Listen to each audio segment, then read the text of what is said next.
Chegou o momento quando a palavra de Deus será pregada. O pastor Horácio da Silva Júnior abordará o tema A Igreja, o Jardim Fechado. Quando criou nossos primeiros pais, Deus os pôs no jardim do Éden, de onde foram expulsos por causa do pecado. E a Bíblia nos diz que, havendo lançado fora o homem, pôs querubins ao oriente do jardim do Éden e uma espada inflamada que andava em redor, para guardar o caminho da árvore da vida. Adão perdera a perfeita comunhão que tinha com Deus. Porém, mediante a morte de Cristo, Deus provê a reconciliação da raça humana com Ele. Os que aceitam Jesus Cristo pela fé são feitos novas criaturas, pertencendo totalmente a Deus e constituindo o seu povo, a igreja, verdadeiramente o povo que Deus chamou para fora do mundo, povo especial, zeloso e de boas obras, colocados num jardim fechado, conforme está escrito em Cantares de Salomão, capítulo 4, versículo 12. Jardim fechado és tu, irmã minha, esposa minha, manancial fechado, fonte selada. A igreja é um jardim fechado. Ela não é como lugar público onde cada um entra e sai como quiser. O culto de evangelização é público. Todos são convidados para ouvirem a palavra de Deus. Contudo, a igreja tem muros que se chama salvação. Pela boca e ministério do profeta Isaías, assim falou Deus: nunca mais se ouvirá de violência na terra, de desolação ou destruição dos teus termos, mas aos teus muros chamarás salvação, às tuas portas louvor. Só podem pertencer à igreja os que entram por Jesus. Eu sou a porta, disse o Senhor, e os verdadeiros salvos, os que constituem um jardim fechado, são separados do mundo que ficou fora do muro da salvação. Eu vos escolhi do mundo, disse Jesus. Se vós fosses do mundo, o mundo amaria o que era seu. Mas porque não sois do mundo, antes eu vos escolhi do mundo, por isso é que o mundo vos aborrece. Quando Deus disse: eu serei o seu Deus, e eles serão o meu povo, impôs como condição que se apartassem da Babilônia deste mundo e não tocassem nada imundo. É o que está escrito na segunda carta de Paulo aos Coríntios, capítulo 6, versículos 14 ao 17. Diante de Deus, há apenas duas categorias de pessoas: as que estão em Cristo e as que não estão. É o povo que foi salvo do mundo para viver para Deus, que constitui a verdadeira eclésia, a igreja de Deus, tão preciosa aos seus olhos. A Bíblia diz que Ele a escolheu para o seu tesouro pessoal, seu particular tesouro. É pela fé em Jesus Cristo que o homem nasce de novo. Sem o novo nascimento, ninguém entra no reino de Deus, nem pode ser membro da igreja do Deus vivo.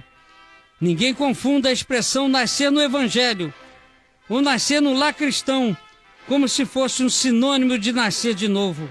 Nascer no Evangelho ou no lar cristão é realmente uma grande bênção, mas não dispensa ninguém da exigência bíblica de ter a experiência pessoal do novo nascimento. A igreja jamais deverá abrir mão dessa exigência. É um sinal de decadência espiritual que pessoas cuja experiência da salvação inspira dúvidas sejam aceitas para o batismo. Enquanto o muro da salvação estiver erguido, a igreja se manterá separada do mundo. O muro é a obra de Deus e ficará de pé, porque a salvação é eterna para os que obedecem. Jesus, o Salvador, é eterno, sempre o mesmo, ontem e hoje e eternamente. O inimigo procura destruir a igreja derrubando o muro. Está escrito em Eclesiastes capítulo 10, versículo 8, que quem rompe um muro, uma cobra o morderá. É o muro da salvação que protege o crente. Se alguém sair fora do muro, fica entregue à força do mal. Uma cidade com seus muros derrubados está sujeita à derrota. Quando Israel deixou o inimigo derrubar o muro que os separava da idolatria ao seu redor, sofreu uma terrível derrota. Isso aconteceu quando Balaão aconselhou Balaque, o rei de Moabe, a preparar uma festa na fronteira de Israel e convidar a mocidade israelita para fazer-se presente. Balaão foi um falso profeta que vendeu seus serviços a um rei pagão e que o aconselhou a seduzir Israel a comprometer sua fé por meio da idolatria e imoralidade. Os israelitas caíram na armadilha e aceitaram o convite. Naquela festa, os israelitas inclinaram-se diante dos deuses dos moabitas e prostituíram-se com as filhas daquele povo. Assim, a ira de Deus se acendeu contra Israel e morreram naquela praga 24.000 pessoas. Aquilo que os moabitas não conseguiram contra Israel, nem por meio da guerra, nem por meio da feitiçaria, conseguiram seduzindo-os a abandonar o muro da salvação. Enquanto Israel, conforme a ordem de Deus, mantinha-se separado, sem misturar-se com os povos ao seu redor, não havia inimigo que conseguisse derrubá-los. Quando, porém, começou a misturar-se com o mal, perdeu as suas forças até ficar totalmente derrotado. Desde a primeira era da igreja, o inimigo tem procurado usar o mesmo método. Na igreja em Éfeso, alguns crentes foram tentados a conservar suas relações com artes mágicas, mas o poder do despertamento operou de tal maneira que o mal foi descoberto e a igreja ficou livre dessa mistura. Apareceram naquele tempo propagadores da doutrina dos nicolaítas, uma doutrina perversa que proclamava a liberdade das exigências impostas às igrejas após a reunião dos apóstolos em Jerusalém. Eles afirmaram que a graça de Deus é tão grande que as relações com a idolatria e a imoralidade não têm nenhuma influência sobre o nosso estado da graça de Deus. Jesus, porém, mandou escrever à igreja em Pérgamo, também contaminada por esta praga, que ele aborrecia tal doutrina e que, se ela não se arrependesse, ele mesmo batalharia contra ela com a espada da sua boca. A palavra profética adverte em Isaías capítulo 5, versículos 8 ao 32, com 6 ais. Declarações de julgamento contra 6 tipos de pecados. Primeiro, cobiça egoísta. Segundo, embriaguez. Terceiro, zombaria de descrença no poder de Deus para julgar o pecado.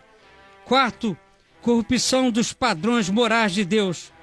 Quinto, arrogância e orgulho.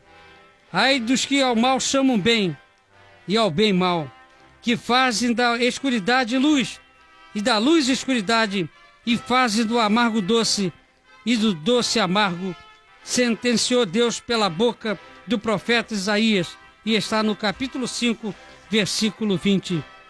Mateus registrou no capítulo 23 do Evangelho os ais de Jesus contra os hipócritas da religião. As palavras de Jesus se constituem na mais severa denúncia contra os líderes religiosos e falsos mestres que rejeitaram em parte a palavra de Deus, substituindo a revelação divina por suas próprias ideias e interpretações.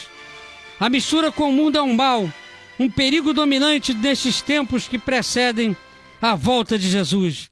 Deus não aceita, em hipótese alguma, a mistura, e todos que desejarem ir ao céu terão que renunciar ao mundo com seus prazeres e enganos, aceitar sinceramente Jesus como Salvador e Senhor de sua vida, ingressando na igreja, o Jardim Fechado.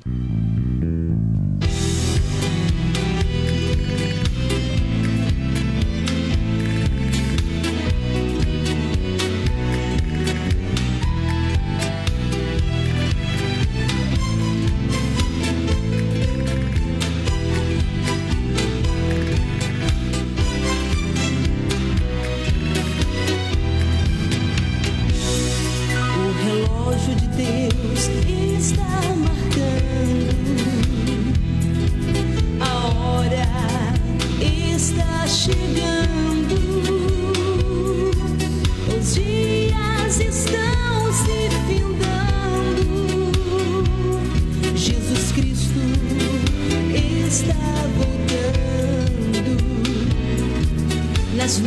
nuvens do céu revestido, com poder e com grande glória. É o fim da nossa trajetória.